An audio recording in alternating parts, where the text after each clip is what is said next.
We're sitting down with Michael Scheuer, the man who had served in the CIA for more than 20 years, up until 2004. At one time, he was the chief of the CIA bin Laden unit. Then he went and exposed how counter-effective Washington's methods were in the fight against terror. He looked at the U.S. through its enemy's eyes. In fact, it's the title of one of his books called Through Our Enemy's Eyes. I'm very pleased to have the chance to interview you, Thank Mr. you. Scheuer. I'm glad to be here. Bin Laden is gone. Who is Washington's number one enemy now? Washington's enemy is an enemy that doesn't exist. We're fighting an Islamic enemy that Washington believes is out to kill us because we have elections, because we're free, because we have women in the workplace. It's an enemy that doesn't exist. It didn't exist when bin Laden was alive. It doesn't exist now.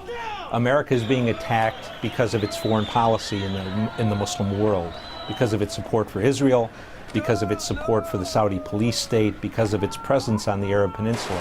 And until we accept that, until Americans can say to each other, whether you support aid to Israel or not, our relationship with Israel is causing this war, we are not going to be able to defeat this enemy. And Israel itself as a country is not the problem.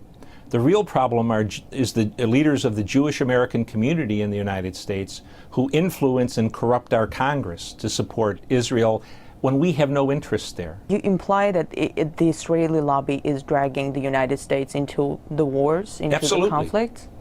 They're absolutely dragging us in. Iraq was a war that was proffered or was called for mainly. Then let me ask you this. Yeah. The situation in the region, in the wake of all these revolutions in the Middle East and North Africa, Yes. You can pretty much describe it as turmoil. Turmoil is no good for Israel. Isn't there a contradiction to what you're saying? Well, the American political establishment is caught between two things. They're extremely pro-Israel, and they're almost Marxist in their belief that democracy and the spread of democracy is inevitable in all places, in all peoples, at all times. And so they need to protect the Israelis, but they can't say what is a reality. For example, there is not going to be a democracy in Tunisia or Libya or Egypt that in any way resembles democracy in the West. And yet what they've done is create anarchy. They've created a situation where the only beneficiaries are the Islamists. The guns that have flown out of Egypt, out of Tunisia, out of Libya to the Islamists have been enormous in their volume. And the prisons that were opened in Egypt, Tunisia, and Libya have reinforced the Islamist groups across the world. So their mindless pursuit of secular democracy, at the end of the day, endangers the stability of the region and probably the whole world. Are you saying we're going to see further radicalization of the region? Oh, especially in Africa. Yes, ma'am. The guns that are flowing out of the three places where there were Arab Spring revolts are going to cause problems in Somalia, across North Africa, and in Nigeria. Let's talk about Syria. Yes. Syria says the earth will start shaking if anyone intervenes in their internal affairs. How badly does the U.S. Is the U.S. trying to interfere? Oh, I think we're interfering unconscionably. Until they removed the U.S. ambassador, he was running around the country trying to encourage groups to overthrow the Syrian government. That is not the role of any diplomat, United States or Russian or Chinese or British. We have really very cold-bloodedly urged Syrians to get out on the street, knowing that they're going to get shot down by their government. Again, Syria is a country where there is no U.S. interest. Since I was a little boy, we've been afraid of the Syrians, and if you look at the map, it's hard to imagine that little blot of country called Syria could be a threat to the United States. The CIA has reportedly worked with the Syrian opposition for years. Well, I'm not sure we worked with the Syrian opposition. We've certainly worked with the Syrian WikiLeaks government. cables. Well, I haven't. Yeah. Well, then, if it's there, it's there. But our relationship with the Syrians is really a relatively unimportant one.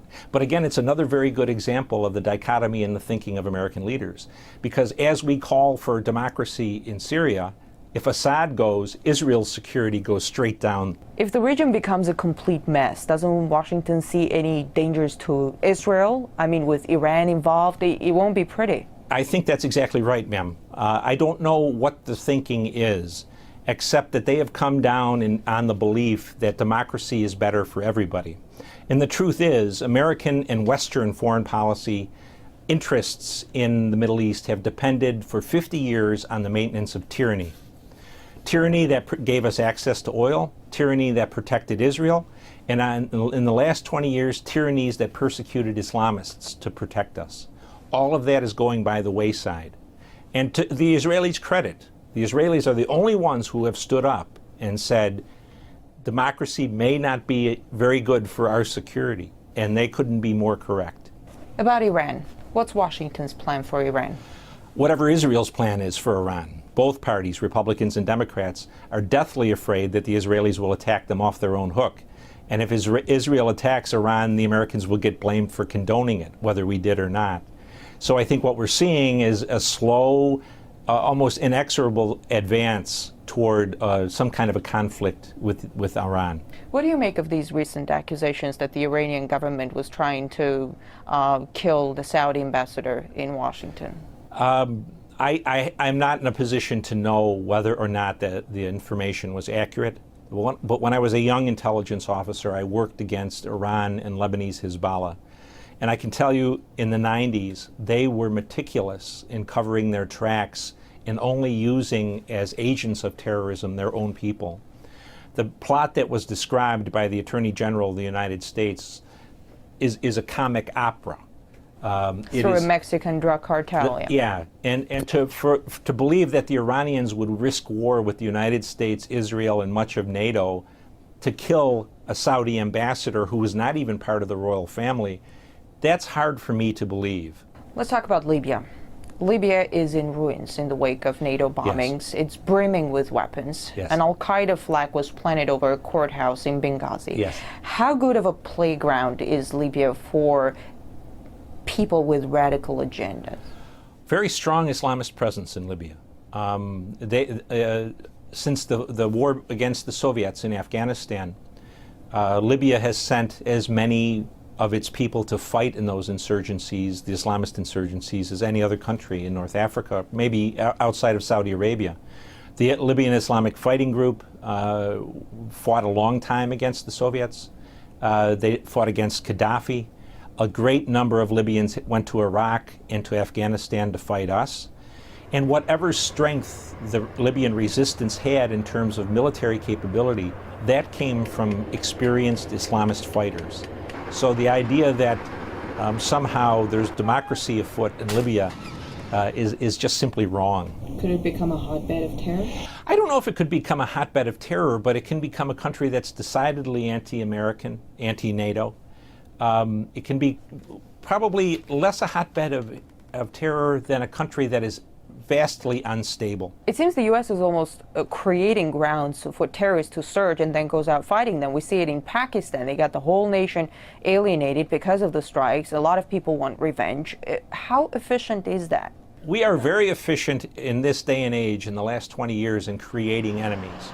We're not very efficient in creating security for the United States. We have the best educated population in the world, and we have the people with the littlest amount of common sense. How many times have we heard Mr. Clinton, Mr. Bush, Mr. Obama say, this has nothing to do with religion, this is not a religious war, this is a bunch of people who are just madmen. We are definitely fighting a religious war. And until we come to realize that, we are never going to be able to defeat it. In fact, we're encouraging the growth of a new generation of people who are going to fight us. The U.S. is pulling its troops out of Iraq, but at the same time, it's boosting its military presence in the Persian Gulf. More ground troops are planned to be deployed. New drone bases are being built. What do you make of such expansion? It just demonstrates again the ignorance of the United States government in terms of its political leadership about what our problem is in the Muslim world. The key point of formation for al-Qaeda was the presence of U.S. military forces on the Arabian Peninsula. 15 years after they declared war on us, we're now going to take people out of Iraq and put them in Kuwait and Bahrain and Saudi Arabia, reinforcing our presence on the Arab Peninsula. Only going to cause us more foes and more enemies in the Islamic world. It's a contradiction. It's a lack of common sense. Let me ask you this: if the U.S. pulls out of everywhere, yes, Is it going to be the end of terrorism? It certainly would deny the terrorists the glue of unity that keeps them focused on the United States. If we weren't the main enemy, they would be attacking Israel, they would be attacking the Saudis, they would be attacking the Moroccans. The war would be And would you say let them attack go. The Israelis and the Saudis? Let them go. Sometimes they say the Chinese will come in. I said, let the Chinese deal with these people for the next 50 years. We've had enough of it. But I think the point is the Americans can't get out. We're dependent on the Saudis to maintain our interests in the world oil market, and the Saudis buy, next to the Chinese, more of our debt than anyone else. So as long as we're side by side with the Saudis and with the Israelis, we're stuck in the Middle East, and America will continue to bleed. Dr. Scheuer, thanks for the interview. Yes, ma'am.